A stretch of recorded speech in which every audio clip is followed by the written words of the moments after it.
My name is Cameron Mizell. I'm a musician that lives in Brooklyn, New York. To make a living, I am a guitar teacher and I'm a performer, a composer, recording artist, and occasionally I'm a music industry consultant. Sometimes I work as a sideman, being hired by other musicians to perform their music, back them up or accompany them. So sometimes they might be paying me out of pocket, or sometimes we're being paid by the venue. I'm doing these kinds of gigs probably 2 or 3 times a week. You could get paid $50 for some bar gig with a jazz group or something, or they can pay, $500 and more for a private event.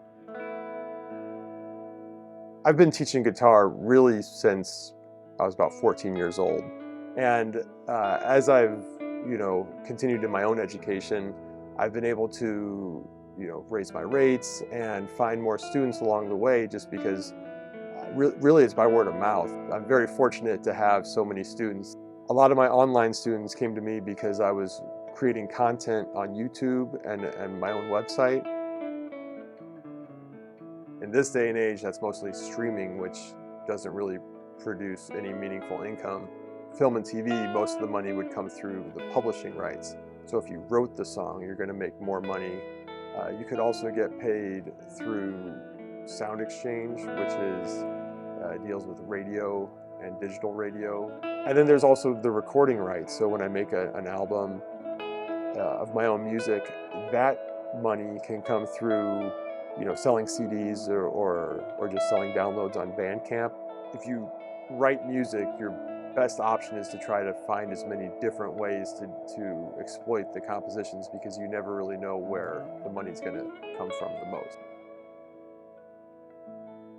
The timeline of a release, coordinating the artwork, or maybe the mixing and mastering, work with the contract when an artist signs with us, to walking to the post office to mail vinyl records out to customers in Germany. The payment as a consultant can vary. Sometimes it might be hourly and I keep track of my hours, but a lot of times it's kind of a lump sum, $2,500 or $10,000.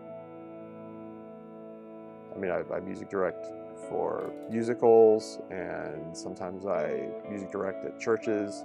I kind of think of that work either as it could be collaborative, where I'm providing my own ideas, or it's almost more of a technical job where I'm just providing the expertise as a guitar player and a musician, or performing with Christina Harvey and the Creature, a dance company, developing that music with the dancers and performers.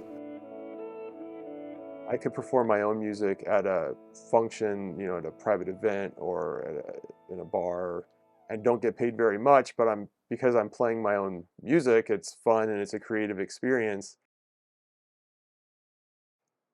Being a professional musician, requires you to have professional gear, be in tune properly, and of course, when you play them a lot, there's wear and tear. So I have regular maintenance costs. I do a fair amount of that myself, so I buy the tools to keep my guitars maintained well, but occasionally I need to take it to the shop to get some work done. Same with my amplifiers. I also have to buy certain types of gear that just wears out, like strings, guitar cables, tubes for my amps. There's also just kind of your nuts and bolts type of business expenses, travel, gas money. You have to factor in how much it's going to cost you to get to a gig to see if that's going to be worthwhile. Honestly, a big expense of mine is when I'm working on my own music and I'm paying people to work with me. I'm paying musicians to record my music with me, or I'm paying people to help me make promotional material or design album, artwork, or just technical things that I'm unable to do myself, or I know that somebody else could do a better job. College is a great time to have a very intense period of practice. Once you get out into the real world and you're trying to make a living as a musician, or doing anything else while you're trying to make a living as a musician, there's a lot less time to practice. I continue my education by taking lessons occasionally with other guitar players that I admire.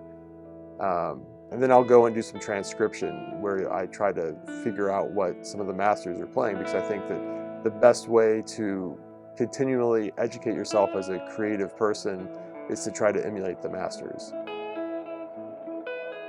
The blues and jazz, rock, soul, salsa and bossa nova, bachata and merengue, and play boleros and experimental music. I've studied classical guitar, tango music, traditional church music, and contemporary Christian music, all kinds of Christmas music. I play bluegrass. Oh, I definitely play classic rock, yeah. I mean, you have to master your art.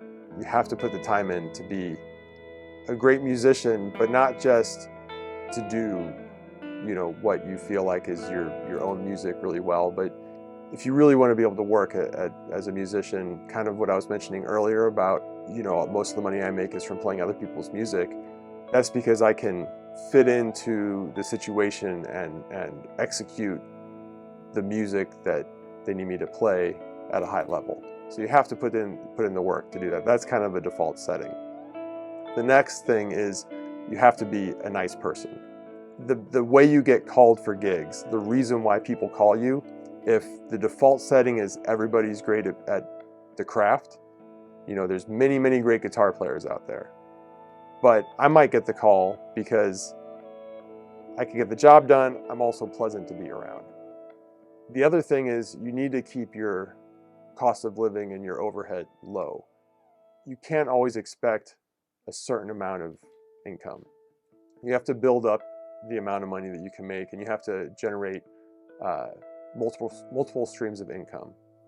So that could be like what I've been talking about with teaching, with recording, with performing as a sideman or performing my own music. All of those different things generate income. Some months I make more from one thing, and other months I make more from something else.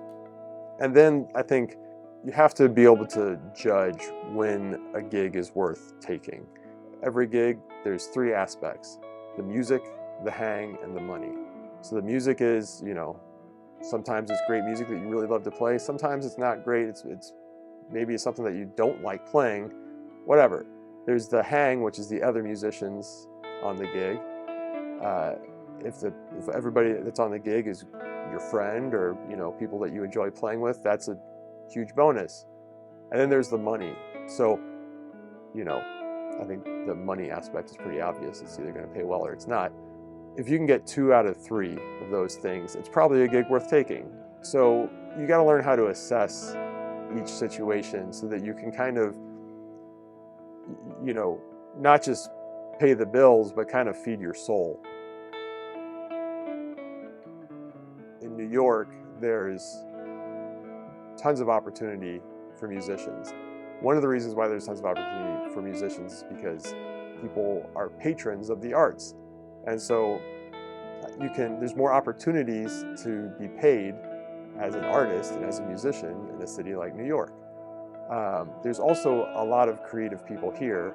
I would not have the opportunities to play the wide variety of music and play with the very diverse set of musicians that I work with if I were anywhere else.